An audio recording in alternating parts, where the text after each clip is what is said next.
మహిళల వేధింపులు టాలీవుడ్లో తక్కువ. అంతా పద్ధతిగా సాగిపోతుంది ఇక్కడ. మా దగ్గర అలాంటి ఇష్యూస్ ఏమీ లేవు. ఇది ఇన్నాళ్ళుగా టాలీవుడ్లో బయటకొచ్చిన కలరింగ్. కానీ ఇక్కడ కూడా శుద్ధపూసలెవరూ లేరన్న ఆరోపణలు ఎప్పటి నుంచో ఉన్నాయి. గతంలో శ్రీరెడ్డి దగ్గర నుంచి ఇప్పుడు మహిళా కొరియోగ్రాఫర్ ఇష్యూ దాకా అంతా జరిగిన వరుస ఘటనలు చూస్తుంటే లైంగిక శ్రమదోపిడీ భయంకరంగా ఉందన్న వాస్తవాలు వెలుగు చూస్తున్నాయి. మీటూ, కాస్టింగ్ కౌచ్ ఇలా పేర్లు ఏవైనా వెండితెరపై తలుక్కుమనాలంటే, అవకాశం దక్కించుకోవాలంటే, ఇండస్ట్రీలో నిలబడాలంటే సర్వం సమర్పించుకోవాల్సిందేనా? టాలీవుడ్ను షేక్ చేసిన తాజా ఘటన చెబుతున్న పాఠమేంటి?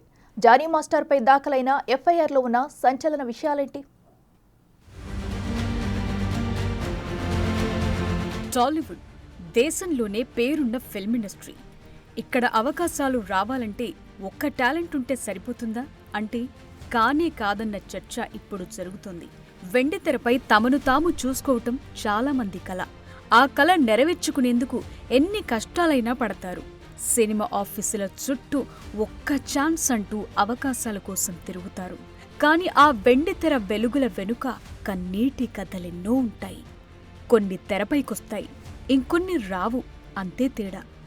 కొందరు చెప్పుకుంటారు, ఇంకొందరు ఎవరికీ చెప్పుకోలేక తమలు తామే కుమిలిపోతుంటారు.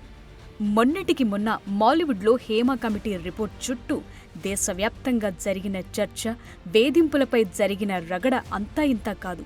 అన్ని ఫిల్మ్ ఇండస్ట్రీల్లోనూ మహిళలపై ఇవే వేధింపులున్నాయి. చర్చించాలి, చర్యలు తీసుకోవాలన్న డిమాండ్లు కూడా పెరిగాయి. అయితే విచిత్రంగా టాలీవుడ్లో అలాంటివేమీ లేవు. ఇక్కడంతా బాగుందన్న కలరింగ్ ఇచ్చారు చాలామంది. ఇక్కడంతా శుద్ధపూసలే అన్నట్లుగా టాపిక్ నడిచింది. కానీ తవ్వుతూ పోతే కథ చాలా పెద్దదిగానే కనిపిస్తోంది. తాజాగా జానీ మాస్టర్ ఉదంతంతో తెలుగు ఫిల్మ్ ఇండస్ట్రీ ఒక్కసారిగా షేక్ అయ్యింది. సహచర కొరియోగ్రాఫర్పై జానీ రేప్ చేశాడన్న ఫిర్యాదుపై కేసు నమోదవటం సంచలనంగా మారింది. కేసు నమోదవటమే కాదు, జానీ మాస్టర్ వ్యవహారం ఇండస్ట్రీలో తెర వెనుక జరుగుతున్న అస్సలు గుట్టును బయటపెట్టింది. హీరోలు, నిర్మాతలు, డైరెక్టర్లు, కొరియోగ్రాఫర్లు, స్టంట్ మాస్టర్లు ఒక్కరేంటి, అందరి దగ్గర మహిళలు, జూనియర్ ఆర్టిస్టులు అన్ని రకాలుగా ఇబ్బంది పడుతున్నారన్న చర్చకు తాజా ఘటన కారణమైంది.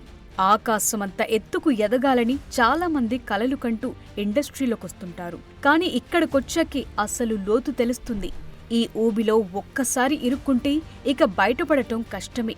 చాలా మంది బలయ్యారు, ఇంకా బలవుతూనే ఉన్నారు. అన్ని రకాలుగా దోపిడీకి గురైతేనే స్టార్ట్, కెమెరా, యాక్షన్ అన్న డైలాగ్ వినాల్సి వస్తుందా అన్న చర్చ కూడా జరుగుతోంది.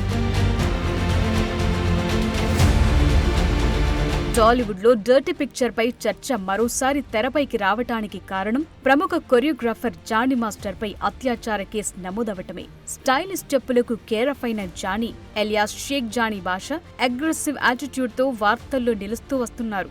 తాజాగా జానీ మాస్టర్పై కొరియోగ్రఫీ టీంలో అతడితో కలిసి పనిచేసిన ఓ యువతి అత్యాచార కేసు పెట్టడం, పెద్ద ఎత్తున ఆరోపణలు చేయటంతో ఒక్కసారిగా బిగ్ బాంబ్ బద్దలయ్యింది.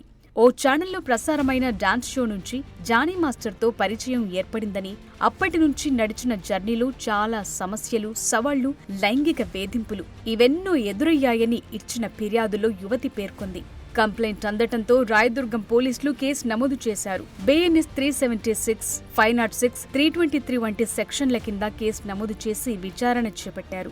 యువతి ఇచ్చిన స్టేట్మెంట్ ఆధారాలతో జానీ మాస్టర్పై చర్యలు తీసుకుంటామని నార్సింగ్ సిఐ అంటున్నారు. రాయదుర్గం పోలీస్ స్టేషన్ నుంచి ఒక 0 ఎఫ్ఐఆర్ రావడం జరిగింది.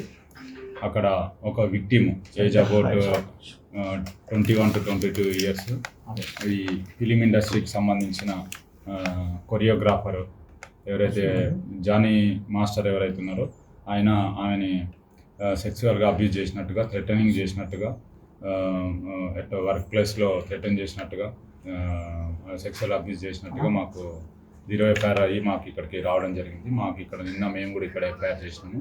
దాంట్లో ఇన్వెస్టిగేషన్ చేస్తున్నాము. యాజ్ పర్ ఇన్వెస్టిగేషన్ వచ్చిన ఎవిడెన్స్ని బట్టి ఫర్దర్గా ప్రొసీడ్ అవుతాము. దీంట్లో విక్టిమ్ ఎవరైతే ఉన్నారో విక్టిమ్ ఎగ్జామిన్ చేయాల్సి ఉంది, ఎవిడెన్స్ కలెక్ట్ చేయాల్సి ఉంది. As per evidence, collected evidence further investigation proceed అవుతాము. బాధితురాలి ఆరోపణల ప్రకారం ఎఫ్ఐఆర్లో చాలా సంచలన విషయాలను ప్రస్తావించారు. బాధితురాలి ఆరోపణల ప్రకారం 2017లో జానీ మాస్టర్ పరిచయమయ్యారని, 2019లో ఫోన్ చేయటంతో అతడి దగ్గరే అసిస్టెంట్ కొరియోగ్రాఫర్ గా చేరినట్లు తెలిపింది. ఓసారి ముంబైకి షూటింగ్ కోసం వెళ్లిన టైంలో తనను లైంగికంగా వేధించారని, ఈ విషయం ఎవరికైనా చెప్తే చంపేస్తానని బెదిరించారని ఆరోపించింది. షూటింగ్ వ్యానిటీ వాహనంలోనూ వేధింపులకు పాల్పడ్డాడని చెప్పింది. గత నెల 28న అనుమానాస్పద పార్సల్ తన ఇంటి ముందుందని, దానిపై ఇదే నీ చివరి షూటింగ్ అని రాసున్నట్లు బాధితురాలు తెలిపింది. ఫిర్యాదు చేసిన యువతి వయస్సు 21 ఏళ్లు. గత కొంతకాలంగా తనపై జానీ మాస్టర్ లైంగిక దాడులకు పాల్పడుతున్నాడని కంప్లైంట్ ఇచ్చింది. అంతేకాదు మతం మార్చుకుని తనను పెళ్లి చేసుకోవాలంటూ జానీ మాస్టర్ బలవంతం చేశాడని ఫిర్యాదు చేసింది.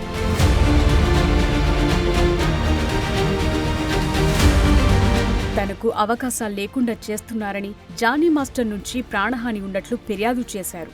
సో ఇవి ఆరోపణలు. జానీ మాస్టర్పై కేసు బుక్ అయింది. ఫైనల్ గా తేలాల్సింది ఏంటంటే పోలీసులు దర్యాప్తు చేసి నిజానిజాలు బయటపెట్టాలి. ఈ మొత్తం వ్యవహారంపై పూర్తిగా దర్యాప్తు చేసి నిజాలు వెలికితీయాలని కోలీవుడ్, మాలీవుడ్, శాండల్వుడ్ నుంచి పలువురు నటీనటులు, టెక్నీషియన్లు డిమాండ్ చేస్తున్నారు. నిజానికి జానీ మాస్టర్ చుట్టూ గతంలోనూ వివాదాలెన్నో చుట్టుముట్టాయి. గతంలో సతీష్ అని కొరియోగ్రాఫర్ కేసు పెట్టాడు. అంతకుముందు కాలేజ్కి వెళ్లి ఓ యువతిని కొట్టిన కేసులో 2019లో కోర్టు మాస్టర్కు 6 నెలల జైలు శిక్ష కూడా విధించింది. ఇప్పుడు లైంగిక వేధింపుల కేసు జానీ మాస్టర్ మెడకు మరింతగా చుట్టుకుంది.